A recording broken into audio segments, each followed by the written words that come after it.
Bonsoir, nous vous accueillons pour ce dernier épisode de la saison 2. Dans le Combi Bar, nous recevons deux membres des Sons of Biche, en la présence de Thomas et de Karim. Bonsoir les gars. Salut. Ça va? Ça va et toi? Très bien, très bien. Je découvre ce soir, alors moi je pensais connaître le Combi Bar, voilà, on connaît l'étage, vous connaissez certainement, de nombreuses, moultes soirées se sont faites ici, mais on découvre surtout cette terrasse cachée que je ne connaissais pas du tout. Connaître. Voilà, donc ça se trouve maintenant, le buzz va arriver avec Sonorel, ça va être bondé tout l'été, peut-être, on ne sait pas. En tout cas, voilà, on remercie bien sûr le Combi Bar de nous accueillir pour cette fin de saison, ce season finale avec vous. On va commencer évidemment par la création de Sons of Biche. Alors, je crois savoir que ça commence surtout par une bande de potes qui font soirée ensemble. Il y a vachement un côté en Bretagne surtout pour avoir fait la fête un petit peu ailleurs. Le côté soit t'aimes le hardcore, soit t'aimes la trance. D'accord. Donc la trance qui est de la musique un peu plus joyeuse, si on peut dire ça comme ça, où le public est un peu plus coloré, un peu plus hippie. Ouais, voilà, c'est ça. Hippie.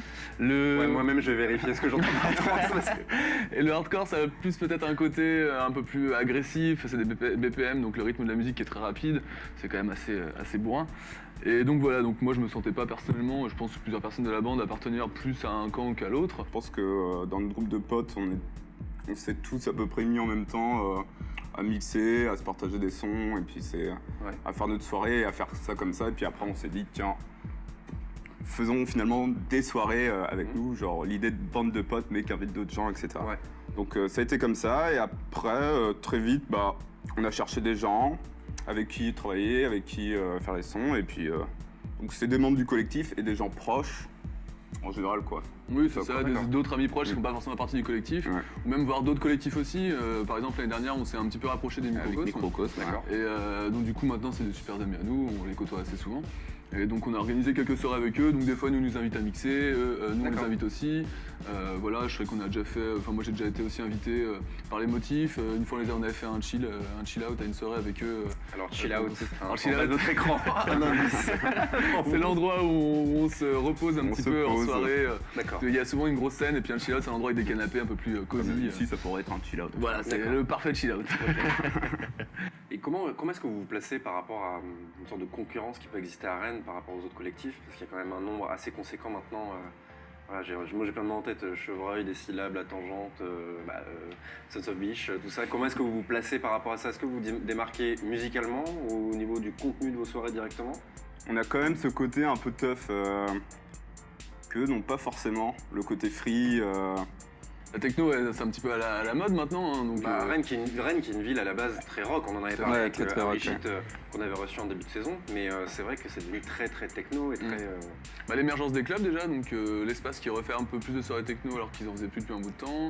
Le 88 aussi, le maintenant. Pins qui est devenu c'est ça, carrément le un club, 88. Et puis la loi s'est un peu durcie aussi sur les événements extérieurs. Oui. tout ça, donc, est-ce que ça va se durcir encore à votre avis ou... C'est déjà bien compliqué, je vois pas trop comment Oui. ça peut devenir plus compliqué que ça. Ah ouais, carrément. Genre même Ouais. depuis que vous existez, vous avez vu déjà l'évolution Il y a eu beaucoup de saisies Ouais. de pas mal de collectifs, même des gens qu'on connaît qui ont été saisis. C'est vrai qu'il y a beaucoup de risques, il y a pas mal de répression. Après en Bretagne, c'est quand même... la rave party est bien installée, et assez bien acceptée peut-être par rapport à d'autres régions de la France.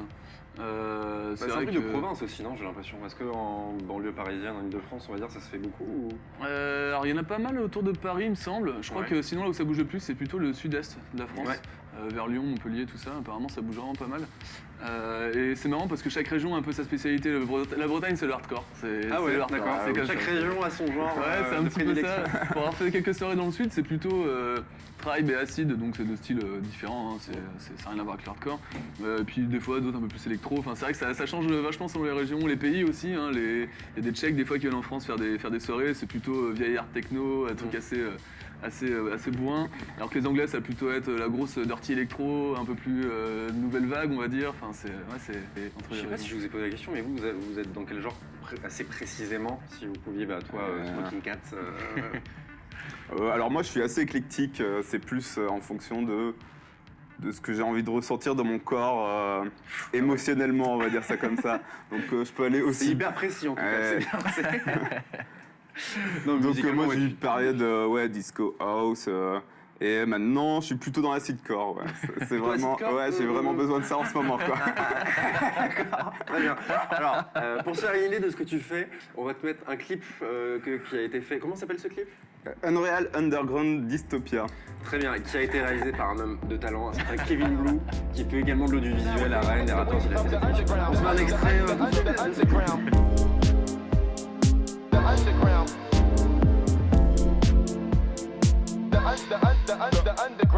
Et il y a un aspect, moi, qui peut me gêner un petit peu, et je pense que c'est le cas de plusieurs personnes qui nous regardent, c'est l'aspect excès, on va dire, pour faire simple, genre l'alcool, la drogue, etc. Est-ce que vous pensez que c'est indissociable, ce côté extrême dans une rave party?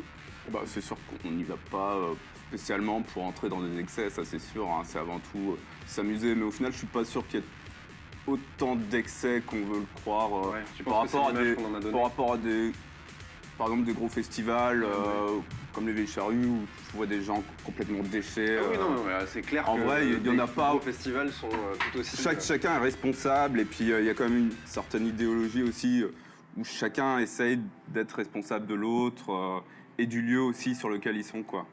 Et puis il y a aussi le côté, il y a souvent des stands de prévention. Donc ça c'est pareil dans toutes les rêves, hein, pas forcément que dans nos soirées.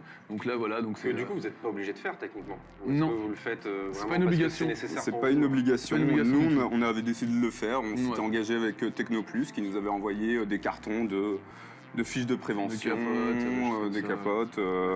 Et puis il y a aussi je pense le fait que la techno en soi, il y a ce côté quand même vachement tribal quoi.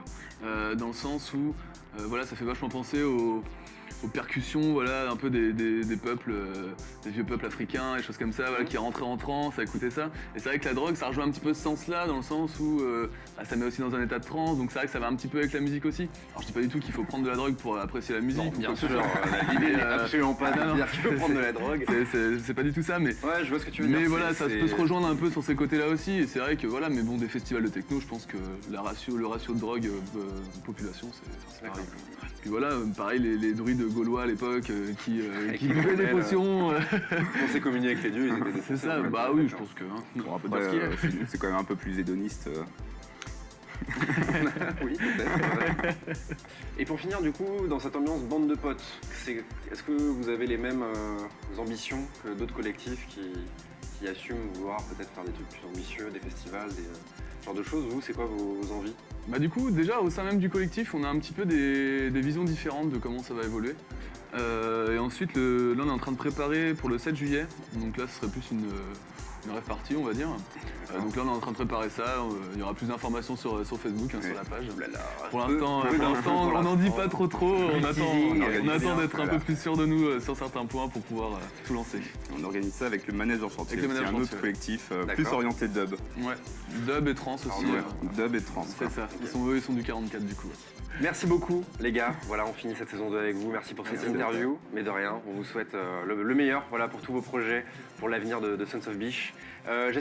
On espère tous que cette interview vous aura plu. La saison 2 s'achève aujourd'hui au Combi Bar. On les remercie encore une fois de nous avoir accueillis. On remercie aussi et surtout nos invités de cette saison 2. Voilà, ils se reconnaîtront, on les embrasse. Ils nous ont été d'une très grande aide pour cette saison 2.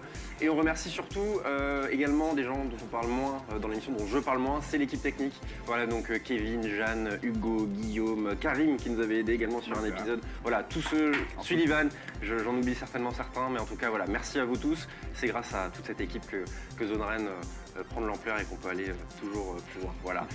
On se donne rendez-vous dans 2 mois à peu près pour l'épisode de septembre, pour le premier épisode de la saison 3. Portez-vous bien, passez un bel été et on se retrouve très vite. Salut! Salut!